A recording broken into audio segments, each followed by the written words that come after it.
ಕನ್ಯಾ ರಾಶಿ ಕನ್ಯಾ ಲಗ್ನದಲ್ಲಿ ಇರ್ತಕ್ಕಂಥವ್ರಿಗೆ ಇವತ್ತು ಒಂದು ವಿಶೇಷವಾದಂತಹ ಧೈರ್ಯ ಇದೆ. ಆ ಧೈರ್ಯ ಹೇಗಿರುತ್ತೆ ಅಂದ್ರೆ, ಎಂತಹ ಅಸಾಧ್ಯವಾದನ್ನು ಮಾಡೋಣ, ಯಾವುದೇ ಕೆಲಸ ಆದ್ರೂ ಧೈರ್ಯವಾಗಿ ಮಾಡೋಣ, ಬರೋ ಸಮಸ್ಯೆ ಏನಾದ್ರು ಬರಲಿ ಎಲ್ಲವನ್ನು ಹೆದರಿಸೋಣ, ಯಾವುದೇ ಒಂದು ಕೆಲಸ ಮಾಡಬೇಕಾದ್ರೂ ಅದಕ್ಕೆ ಅದರದೇ ಆದಂತಹ ಫಲಾಫಲಗಳನ್ನು ಸಿದ್ಧಿಪಡಿಸ್ಕೊಳ್ಳೋಣ, ಈ ಪ್ರಕಾರವಾದಂತಹ ಚಿಂತನೆಯಲ್ಲಿ ತಾವಿರ್ತೀರಿ. ಇವತ್ತು ಒಳ್ಳೆ ಫಲಾಫಲಗಳನ್ನು ಸಿದ್ಧಿಪಡಿಸಿಕೊಳ್ಳುವಂತಹ ಯೋಗ ಫಲ ಇರತಕ್ಕಂಥ ದಿನ. ಆದ್ರೆ ಸಣ್ಣ ಸಣ್ಣ ವಿಚಾರಕ್ಕೂ ಸಹಿತ ಸ್ವಲ್ಪ ಸಪ್ಪಗಾಗ್ಬಿಡ್ತೀರಿ. ಯಾವ ವಿಚಾರವನ್ನು ಪರಿಪೂರ್ತಿಯಾಗಿ ಆಲೋಚನೆ ಮಾಡ್ಲಿಕ್ಕೆ ಆಗುದಿಲ್ಲ. ಆದ್ರೆ ನಿಮ್ಮ ಆಲೋಚನೆಗಳಲ್ಲಿ ಒಂದಿಷ್ಟು ಮಂದಗತಿಯಲ್ಲಿ ಸಾಗುವಂತ ಪರಿಸ್ಥಿತಿ ಇರುತ್ತೆ.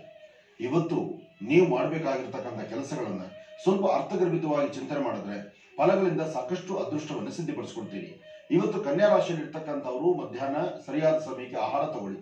ಹಾಗೆ ಮತ್ತೊಬ್ಬರ ಹಸಿವಿನಲ್ಲಿರ್ತಕ್ಕಂಥವ್ರನ್ನ ಗುರುತಿಸಿ ಒಂದಿಷ್ಟು ಅನ್ನದಾನವನ್ನು ಮಾಡಿ. ಆಫೀಸು ಮತ್ತೆ ಯಾವುದೇ ಒಂದು ಕಚೇರಿಗಳಲ್ಲಿ ಇರಬೇಕಾಗಿರ್ತಕ್ಕಂಥ ಕೆಲಸ ನಿಮಗಾಗಬೇಕಾಗಿರುವಂತದ್ದು, ಅಥವಾ ಸರ್ಕಾರಿ ಕೆಲಸ ಇರಲಿ ಅಥವಾ ಪ್ರೈವೇಟ್ ಕೆಲಸ ಇರಲಿ, ನಿಮ್ಮ ಕಾಯಕ, ನಿಮ್ಮ ಜವಾಬ್ದಾರಿ, ನಿಮ್ಮ ಸ್ಥಾನದಲ್ಲಿ ನಿಮ್ಮನ್ನ ನಂಬಿ ಬೇರೊಬ್ಬರು ಏನಾದ್ರು ಕೆಲಸವನ್ನ ಕೊಟ್ಟರೆ ಅದನ್ನ ನಿಭಾಯಿಸ್ತಕ್ಕಂಥ ಜವಾಬ್ದಾರಿ ನಿಮ್ಮದಾದ್ರಿಂದ ಇವತ್ತು ಯಾವುದೇ ಕೆಲಸ ಆದ್ರೂ ಸರಿಯಾದ ರೀತಿ ಆಲೋಚನೆ ಮಾಡಿ ಒಳ್ಳೆ ರಿಸಲ್ಟ್ಸ್ ಕೊಡಿ. ಯಾಕೆಂದ್ರೆ ನಿಮ್ಮನ್ನ ನಂಬಿರ್ತಾರೆ. ಇವತ್ತು ಪ್ರತಿ ಕಾಲ ಮತ್ತೊಬ್ಬರ ಕೆಲಸವನ್ನ ನೀವು ಅಪೇಕ್ಷೆ ಪಡ್ತಿದ್ರಿ, ಇವತ್ತು ನಿಮ್ಮ ಕೆಲಸವನ್ನ ಮತ್ತೊಬ್ಬರು ಅಪೇಕ್ಷೆ ಪಡ್ತಿರ್ತಾರೆ.